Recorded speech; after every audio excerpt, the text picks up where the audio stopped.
You're watching 48 Fastcast. Thank you for joining us. I'm Nolan Crane with your 48 Fastcast. Temperatures, they're expected to drop below freezing again tonight and for most of the weekend. Chief Meteorologist Brad Travis joins us now with everything you need to know about tomorrow's First Alert Weather Day. Yeah, it's all about the cold, but there is some snow out there. You see it behind me. Let me put it in front of you. Very light snow flurries. Some of these flurries are kind of big out there. Just made it into Frank Ewing, and we'll be seeing these snow flurries get a lot more reports as this moves into Fayetteville within the next 30 minutes or so. Currently snowing from along I-65, basically from Highway 64 all the way north until you get north of Spring Hill near Franklin. So kind of a nice drive there so far, but we'll see. The pavement's kind of warm right now, so we'll have to watch and see if any of this kind of creates some wet roadways out there. We will watch that, of course. Here's our snowfall forecast, and dusting there in the grayish white area, and that's kind of following what we've got right now developing on radar. And the best chance for a 1 to 2 inch snowfall is going to be from areas east of Rainsville, Fort Payne, on towards Chattanooga. And as you mentioned, the big story is going to be the feels like it's just brutal out there. Overnight tonight, you'll feel that wind howling. You'll hear it howling out there. And it's just not a nice day at all. That's your Saturday. Wind chill factor will be in the single digits all day. That's why it's a First Alert Weather Day. A few flurries from time to time tomorrow as well. Again, little to no accumulation is expected. Down to about 14 Sunday morning, 35 for the high Sunday. Back in the mid-40s with some sunshine by Monday, so trending a little bit nicer. And next weekend looks better. We'll go hour by hour through this forecast for the initial area of snow along this big Arctic front coming up.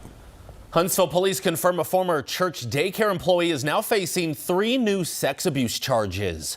This now brings the total number of charges against 24-year-old Cameron White to 5. All 5 charges are listed as sexual abuse of a child under 12. The alleged crimes took place at the Trinity United Methodist Church's daycare. White remains in the Madison County Jail while this investigation continues. A woman is dead and 3 others are looking for a place to spend the night after a townhome caught fire in Madison this morning on Crescent Circle at around 5 a.m. The victim has not been identified at this time. WAFF 48's Callie Neese will have more details in our evening newscasts. The Department of Justice is moving forward in releasing more than 3 million files related to convicted sex offender Jeffrey Epstein. Officials say the review of Epstein's records is complete and will be released throughout the day. Included in the files is more than 2,000 videos and 180,000 pictures. Many criticize the department for not releasing the files in its entirety at the Transparency Act's December deadline. Deputy Attorney General Todd Blanche explains the delay. There are some select members of Congress and some in the public eye, including those most critical of our efforts at full transparency under the Act, who remain silent as to all the work that we have done and continue to do every day in this space,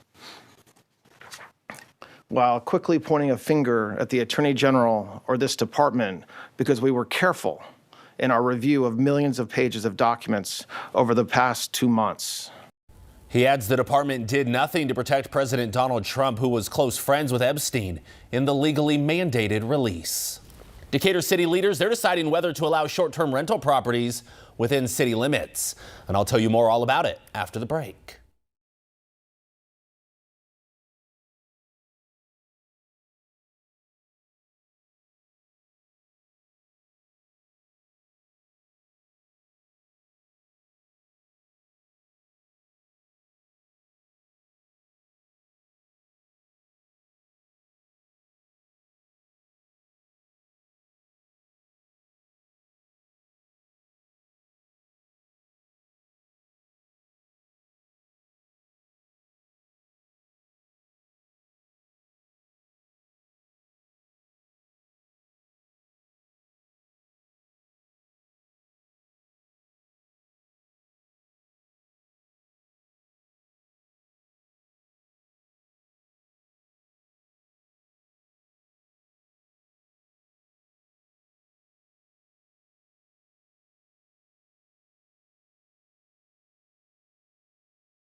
The Decatur City Council is set to vote on new restrictions for short-term rental properties within the city.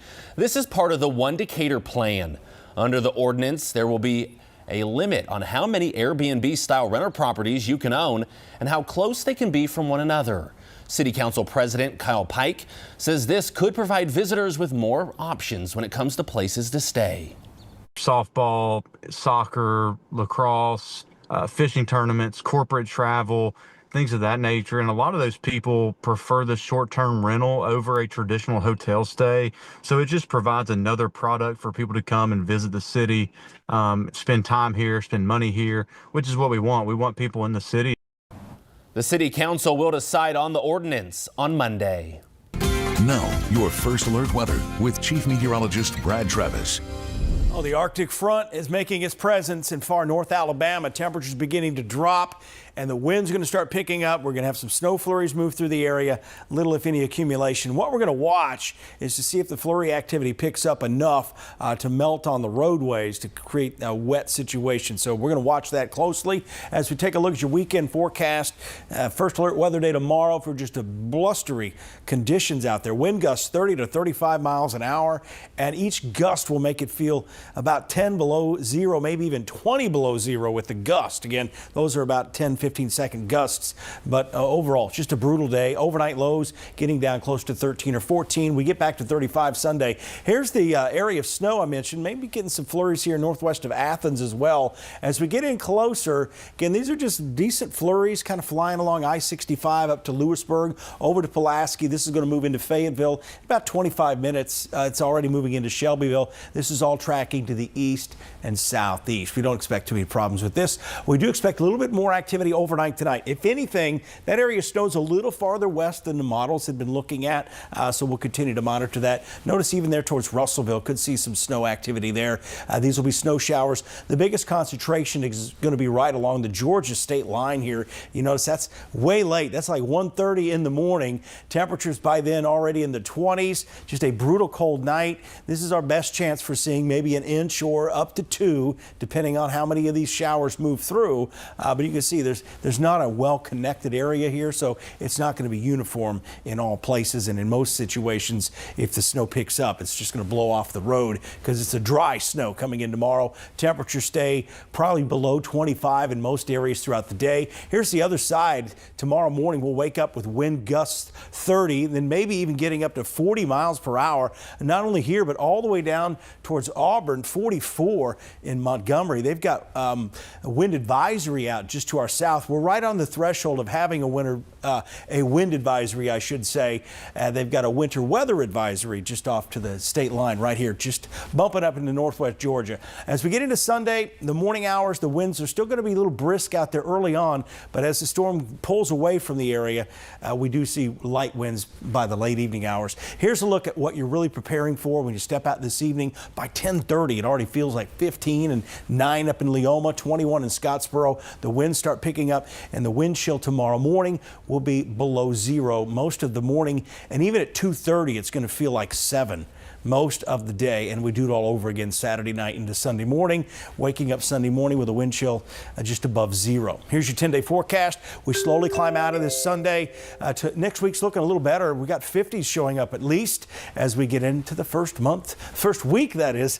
First month. That's how long this month has been. The first week of February. Definitely need to bundle up. Thank you, Brad, and thank you for joining us. That'll do it for today's 48 Fastcast. We'll be back online in just a few minutes with Before the 4, hosted by AJ Wiest. Then join us on WAFF 48 for more of today's top stories. Thanks for watching. Have a great Friday.